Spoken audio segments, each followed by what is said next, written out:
là. Là, c'est bon. Allez. C'est bon, c'est bon.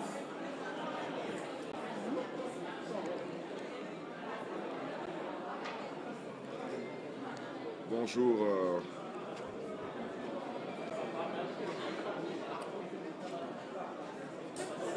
Le micro de qui ça? Est-ce que ce son-là, est-ce que celui-là, il est parce que ça, il faut le rapprocher.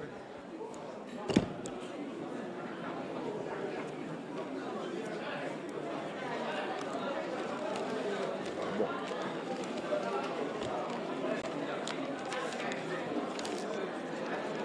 C'est bon.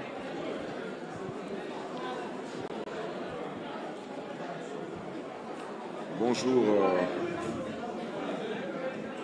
chers amis de la presse.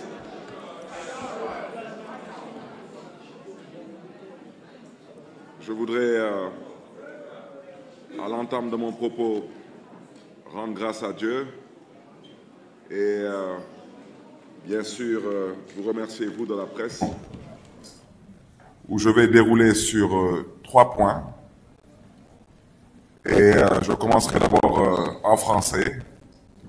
Ensuite, je ferai une synthèse de cela en Wolof. Et je vous remercierai de bien vouloir ne pas poser de questions parce que ce n'est pas une conférence de presse.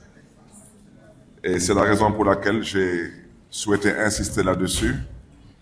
Parce que pour moi, l'objectif, c'est de communiquer avec les Sénégalais, mais de ne polémiquer avec personne. Je communiquerai d'abord sur le premier point, c'est sur la mort tragique de M. Bassirou Diop, un honnête citoyen sénégalais qui était un membre dévoué de notre équipe de sécurité, mort dans des conditions tragiques et inacceptables. Je me permettrai ensuite de communiquer sur ma soi-disant radiation de l'Assemblée nationale du Sénégal.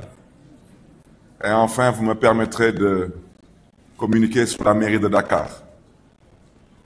Donc, sur le premier point, je voudrais tout d'abord présenter mes sincères condoléances à la famille éplorée de feu Bassirou Diop. Je voudrais, sur ce point, interpeller Monsieur le procureur de la République à Saint-Louis, parce que je ne fais pas partie de ceux qui croient que M. Bassirou Diop est mort à l'hôpital. Et j'insiste là-dessus. Parce que je ne fais pas partie de ceux qui croient que M. Bassirou Diop est mort à l'hôpital. Et j'insiste là-dessus. Et il ne faudrait surtout pas chercher à nous faire croire que M. Bassirou Diop est mort à l'hôpital. Je voudrais rappeler d'abord les faits. Les faits, c'est qu'il y a une autorité, et je prends tout le peuple sénégalais à témoin, qui s'est permis, durant la campagne, d'élever la voix pour dire que le ministre de l'Intérieur et le ministre de la Justice ne faisaient pas leur travail, au prétexte qu'on nous a accusés d'être à l'origine de certaines violences à Saint-Louis, que nous avons toujours réfuté. Et tous ceux qui ont suivi le procès savent très bien qu'il n'y a jamais eu de violence à Saint-Louis. Ce qu'il y a eu, ce sont des provocations. Et ce qu'il y a eu, c'est ce qui se passe quasiment dans toutes les campagnes électorales depuis que le Sénégal est le Sénégal. Ce sont des échauffourées. Et pour ça, parce qu'on a voulu faire plaisir au prince, on a décidé d'arrêter sur 41 convois, on a décidé d'arrêter qu'un seul convoi, sur 41. Et je voudrais dire qu'il ne s'agit pas d'une arrestation, mais plutôt d'une agression. Durant cette agression, l'objectif qui était visé, c'était de m'arrêter. C'était de m'arrêter, comme on a eu à arrêter en début de campagne M. Bougane Gueye Dany pour s'aborder et saboter la campagne de notre coalition Sàmm Sa Kàddu. L'objectif, c'était que Barthélémy Dias, tête de liste de Sàmm Sa Kàddu, ne puisse pas terminer la campagne et surtout ne puisse pas battre campagne à Dakar.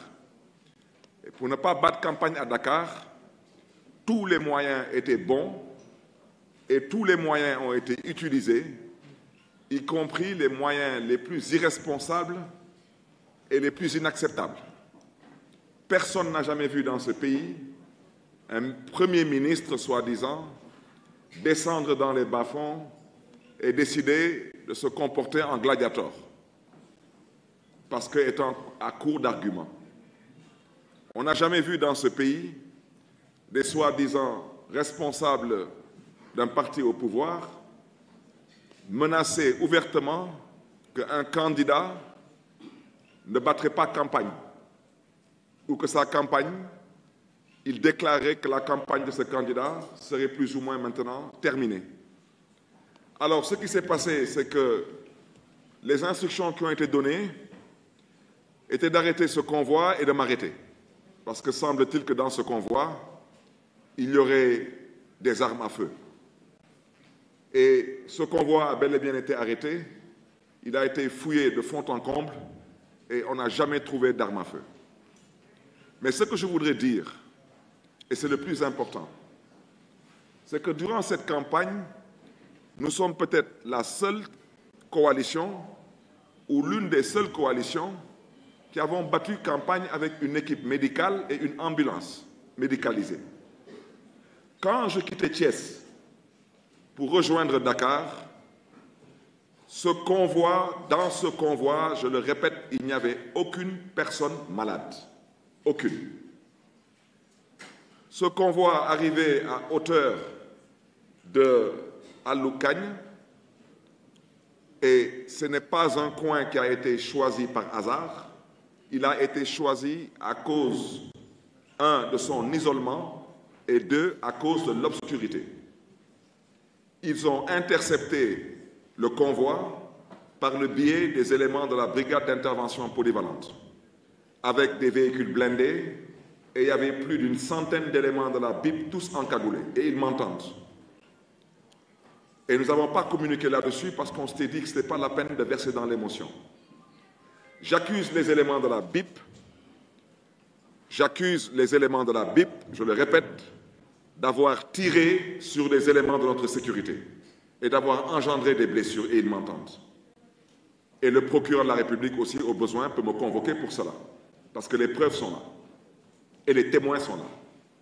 J'accuse les éléments de la BIP d'avoir agressé les éléments de notre convoi, particulièrement les éléments de notre sécurité, avec une violence inouïe et une violence inacceptable. Seulement, je le répète une fois de plus, parce que le prince aurait, semble-t-il, dit que le ministre de l'Intérieur ne faisait pas son travail. Alors, faire votre travail, chers policiers, ce n'est pas de tirer sur d'honnêtes citoyens. Parce que vous détenez certes le monopole de la violence légale, mais cela ne veut pas dire que vous avez le droit de faire ce que vous voulez. Vous n'avez pas le droit de tirer sur d'honnêtes citoyens désarmés. Vous n'avez pas le droit de maltraiter et surtout pas le droit de torturer d'honnêtes citoyens. Et c'est suite à tout cela que certains de nos éléments de sécurité, et je rappelle qu'il n'y a pas que Bassirou Diop actuellement qui est souffrant. Aujourd'hui, à l'heure où je parle, apparemment l'administration pénitentiaire s'est ressaisie entre-temps et nous avons certains de nos éléments qui ont été aujourd'hui conduits à l'hôpital de Saint-Louis. Parce que la vérité, c'est qu'ils sont arrivés tous à Saint-Louis mal en point, sur instruction, une fois de plus, de ce prince, qui considérait que M. le ministre de l'Intérieur n'avait pas assez fait son travail. Alors, ça, ce sont des choses à dénoncer. Au-delà de mon interpellation envers M. le procureur de la République, je souhaiterais dire que ce dossier sera un dossier qui sera aussi bien défendu ici au niveau local, parce qu'il n'est pas question qu'on laisse cela passer pour perte et profit. Il n'en est pas question. La police est responsable de ce qui s'est passé lors de cette agression et non cette arrestation à Aloukagne. Et le ministre de l'Intérieur a des comptes à rendre au peuple sénégalais. Je rappelle que M. Bassirou Diop est un citoyen sénégalais. Et il n'est pas mort de mort naturelle, et il n'a surtout pas glissé sur une peau de banane. Et j'aimerais que le ministre de l'Intérieur puisse apporter des éclairages par rapport à ce que je viens de dire. Au nom de quoi et pourquoi la police a tiré sur nos éléments de sécurité? Au nom de quoi et pourquoi? Seulement pour plaquer les gens au sol, il fallait utiliser, à la limite, des techniques qui relèvent des arts martiaux pour maltraiter les gens et torturer les gens. Et ensuite, vouloir se comporter comme si on n'a absolument rien fait. Non, je suis désolé. Vous êtes responsable de cette mort. Et à l'international aussi, ce qui devra être fait le sera. Il est temps que les gens qui dirigent ce pays comprennent une bonne fois pour toutes que le Sénégal est une république, est un État qui a signé et ratifié des conventions. On ne peut pas tuer comme on veut dans ce pays et on ne peut pas faire ce qu'on a envie de faire. Sur ce registre, je voudrais dire que nous avons, avec la famille du défunt Bassirou Diop, nous avons souhaité qu'une autopsie soit faite